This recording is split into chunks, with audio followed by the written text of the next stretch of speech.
காலை வச்சு தொடைய தட்டி ரைடு போனா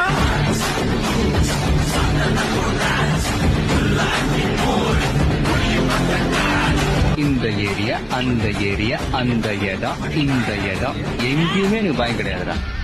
ஏன்னா ஆல் ஏரியாவிலயும் ஐயா கில்லி மேடம் கில்லி टाइगर का हुक्म।